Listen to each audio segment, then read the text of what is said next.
हमने पूर्व में सदिशों से संबंधित कुछ संक्रियाओं की परिभाषाओं के बारे में बात कर ली थी। जैसे कि मान लीजिए यदि हम सदिशों के योगफल यानी कि एडिशन ऑफ वेक्टर्स की बात करते हैं, तो मान लीजिए इस प्रकार से हमारे पास दो सदिश हैं। पहला सदिश है a1 i कैप प्लस में a2 j कैप प्लस में a3 k कैप, और इस सदिश में हम एक दूसरा सदिश जोड़ रहे हैं। तो मान लीजिए इस प्रकार से प्लस में एक दूसरा सदिश है जो कि है b1 i कैप प्लस में b2 j कैप प्लस में b3 k कैप। तो इन दोनों सदिशों के योगफल से हमें क्या मिलेगा? हमें एक नया सदिश मिलेगा, और उस सदिश में इन सदिशों के जो संगत घटक हैं वे आपस में जुड़ जाएंगे, यानी कि इनके योग से हमें मिल जाएगा एक नया सदिश जो कि कुछ इस प्रकार का है a1 प्लस में b1 i कैप प्लस में a2 प्लस में b2 j कैप और प्लस में a3 प्लस में b3 k कैप। तो इस प्रकार से जो संगत घटक यानी कि जो कॉरेस्पॉन्डिंग कंपोनेंट्स थे वे आपस में जुड़ गए हैं, यानी कि आई कैप वाले पद इस प्रकार आपस में जुड़ गए। यहां पर a1 i कैप था, यहां पर b1 i कैप था, तो a1 प्लस में b1 i कैप हो गया। इसी प्रकार j कैप के साथ हुआ और इसी प्रकार k कैप के साथ हुआ। और यह सब हमने बहुत सी वीडियोस में देख रखा है जहां हम सदिश योगफल की परिभाषा की बात करते हैं। और ठीक इसी प्रकार हम अदिश गुणन के बारे में भी जानते हैं, जिसे हम इंग्लिश में कहते हैं स्केलर मल्टीप्लिकेशन। तो यहां पर मान लीजिए हमारे पास कोई वास्तविक संख्या c है और इसका गुणा हम कर रहे हैं किसी सदिश के साथ जो कि है a1 i कैप प्लस में a2 j कैप प्लस में a3 k कैप। तो इनका गुणन देखिए किस प्रकार होगा। यह जो अदिश यानी कि यह जो वास्तविक संख्या c है, यह इस सदिश के प्रत्येक घटक से गुणा हो जाएगी।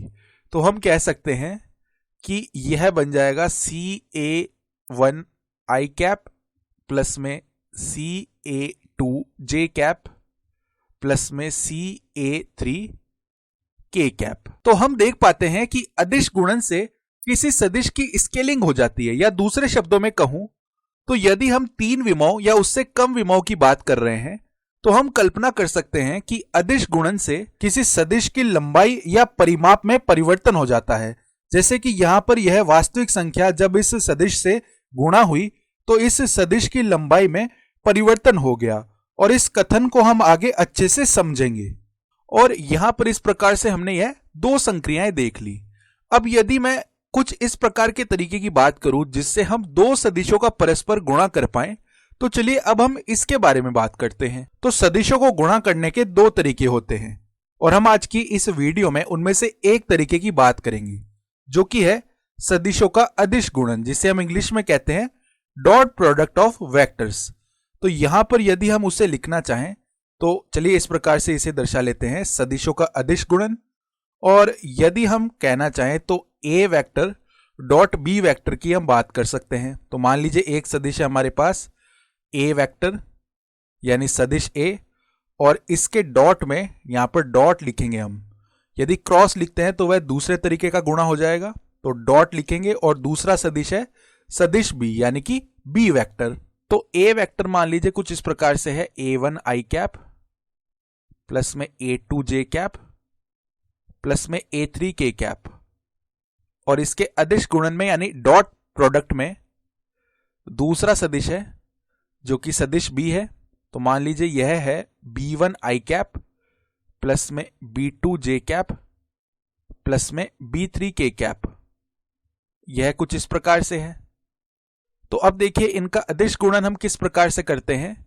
यहां पर क्या होगा, इनके जो संगत घटक हैं वे आपस में उनका गुणा हो जाएगा और फिर योग हो जाएगा। तो यहां पर देखिए आई कैप का पद है a1 और यहां पर आई कैप का पद है b1, तो इनका आपस में गुणा हो जाएगा, तो a1 b1।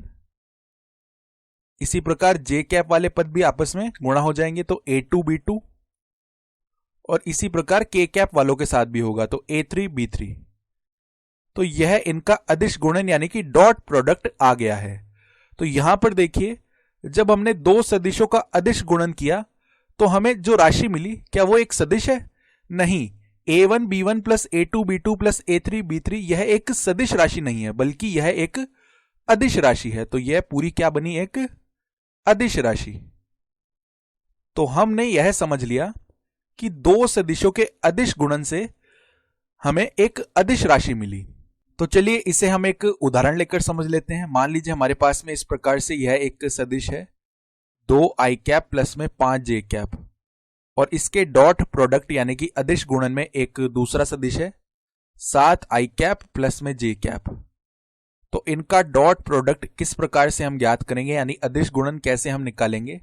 जो संगत घटक हैं वे आपस में गुणा हो जाएंगे और फिर योग हो जाएगा, यानी 2 गुणा होगा 7 से, तो 2 गुणा में 7 और प्लस में 5 गुणा हो जाएगा 1 से, तो 5 गुणा में 1।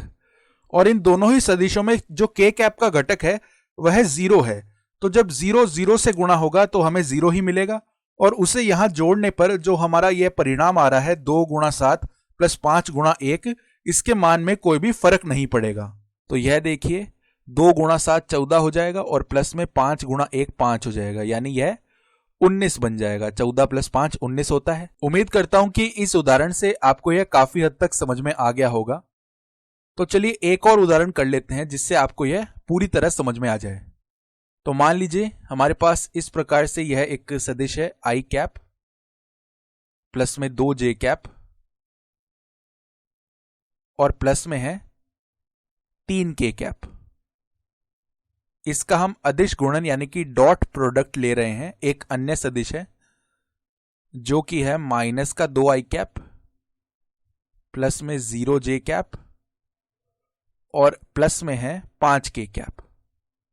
तो यहां पर यदि हम इनका डॉट प्रोडक्ट कर रहे हैं तो क्या होगा, संगत घटक आपस में गुणा हो जाएंगे और उसके बाद योग हो जाएगा, यानी 1 गुणा होगा माइनस के 2 से, प्लस में 2 गुणा हो जाएगा 0 से, और प्लस में 3 गुणा हो जाएगा 5 से, यानी कि देखिए यह बन जाएगा -2 प्लस में 0 और प्लस में 15 है। तो यह मान आ जाएगा -2 प्लस 0 प्लस 15 यानी कि 13 के बराबर। अब यदि मैं सदिश की लंबाई की बात करता हूं तो यहां पर देखिए लंबाई जिसे हम इंग्लिश में लेंथ कहते हैं वह क्या आ जाएगी एक सदिश के लिए। तो यहां पर आपको थोड़ी सी असमंजस हो रही होगी कि हम लेंथ की बात किस प्रकार कर रहे हैं एक सदिश के लिए। तो यदि मान लीजिए मैं सदिश a की बात करता हूं यानी a वेक्टर और इसकी लंबाई की बात कर रहा हूं, तो लंबाई के लिए इस प्रकार इस चिन्ह से हम इसे दर्शाएंगे। तो इसका अर्थ हो गया सदिश a की लंबाई यानी लेंथ ऑफ वेक्टर a। तो यह देखिए किसके बराबर आ जाएगी, हमें क्या करना है, वर्गमूल लेना है, और जो सदिश के घटक हैं यानी यहां पर देखिए a1 a2 और a3 है, तो इनका वर्ग करके जोड़ देना है, यानी कि यह बन जाएगा a1 स्क्वायर प्लस में a2 स्क्वायर और प्लस में a3 स्क्वायर। इस प्रकार से यह इस सदिश की लंबाई आ जाने वाली है। तो यदि हम इसे और अच्छे से समझना चाहें तो मान लीजिए कि यह जो सदिश है यह सदिश हमारा b वेक्टर है यानी सदिश b है। तो यदि मैं b वेक्टर के मैग्नीट्यूड यानी सदिश b के परिमाण की बात करूंगा तो वह देखिए क्या हो जाएगा, वर्गमूल यहां पर 2 का स्क्वायर और प्लस में हो जाएगा 5 का स्क्वायर। तो यह देखिए वर्गमूल में 2 का स्क्वायर होता है 4 और 5 का स्क्वायर होता है 25, तो 4 प्लस में 25 यानी वर्गमूल 29। और यदि हम यह समझना चाहें कि यह किस प्रकार से आया है तो चलिए हम इस सदिश b को दर्शा लेते हैं। तो मान लीजिए हमारे पास में इस प्रकार से y अक्ष तथा x अक्ष है, तो यह मान लीजिए हमारा y अक्ष है और यह हमारा x अक्ष है। तो सदिश b को यदि हम द्विविमीय रूप से दर्शाएं तो हमें क्या करना पड़ेगा, x अक्ष में 2 इकाई, तो मान लीजिए 1 इकाई और 2 इकाई इस प्रकार से आ गए, और y अक्ष में 5 इकाई यानी कि 1 2 3 4 5। तो मान लीजिए यहां पर इस प्रकार से यह बिंदु आएगा और जो सदिश b है वह कुछ इस प्रकार से आ जाने वाला है। तो यदि हमें इस सदिश b की लंबाई पता करनी है तो यहां पर देखिए पाइथागोरस प्रमेय की सहायता ले लेंगे हम। तो यह जो लंबाई है, यहां से यदि हम इस प्रकार से लंब डालते हैं तो यह जो लंबाई है 5 इकाई आ जाने वाली है और यह लंबाई है 2 इकाई। तो यह एक समकोण त्रिभुज बन चुका है और लंब है 5 इकाई और आधार है 2 इकाई। तो ये जो कर्ण है यानी सदिश b की लंबाई ही दर्शाएगा यह कर्ण। तो यह कितना बन जाएगा, वर्गमूल में, यानी इसकी लंबाई हम कह सकते हैं कितनी बन जाएगी, वर्गमूल में 5 का स्क्वायर प्लस में 2 का स्क्वायर, जो कि किसके बराबर आ जाएगा, वर्गमूल में 29। तो यहां पर यह किसके बराबर आया है, सदिश b की जो लंबाई आई है, और यहां पर भी है सदिश b की लंबाई ही है। अब क्या हम किसी प्रकार सदिश की लंबाई का अदिश गुणन या जिसे हम स्केलर प्रोडक्ट कहते हैं उससे संबंध देख सकते हैं? तो चलिए हम अब इसका प्रयास करते हैं। तो यहां पर मान लीजिए हम सदिश a का सदिश a के साथ ही अदिश गुणन कर रहे हैं, यानी बिंदु गुणन कर रहे हैं। तो इसे हम कुछ इस प्रकार से लिख सकते हैं कि a1 i cap plus a2 j cap plus में a3 k कैप, और यहां पर बिंदु यानी कि dot product a1 i cap plus a2 j cap plus में a3 k कैप, यह इस प्रकार से आ जाएगा। तो अब जो संगत घटक हैं उनका गुणन हो जाएगा और योग हो जाएगा, यानी कि a1 a2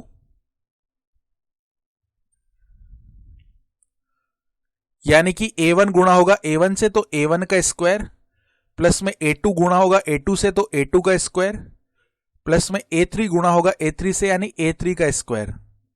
तो अब जरा ध्यान से देखिए, यहां पर ये जो मान आया है हमारे पास, ये यही तो मान है जो इस वर्गमूल के अंदर लिखा हुआ है। यानी कि यदि मैं सदिश a की लंबाई की बात करता हूं तो वह देखिए क्या आ जाएगी, वर्गमूल में, और ये जो मान है a1 square plus a2 square plus a3 square, इसकी जगह पे हम ये लिख सकते हैं a vector dot a vector. तो यहां पर देखिए a vector dot a vector, इसको हम इस प्रकार से लिख सकते हैं।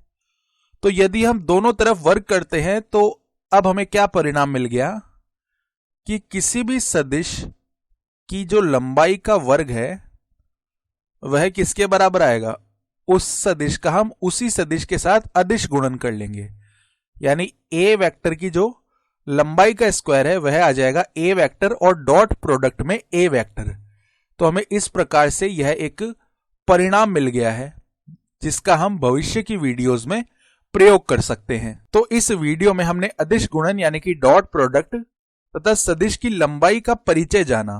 अब आने वाली वीडियो में हम इससे संबंधित गुणधर्मों की बात करेंगे और वे गुणधर्म एकदम ही साधारण होंगे जिनसे आप परिचित होंगे, किंतु मैं एक बार आपको ये सारे गुणधर्म बता देना चाहता हूं जिससे कि हम जो भविष्य में सिद्ध करेंगे चीजें वो हमारे लिए आसान हो जाए।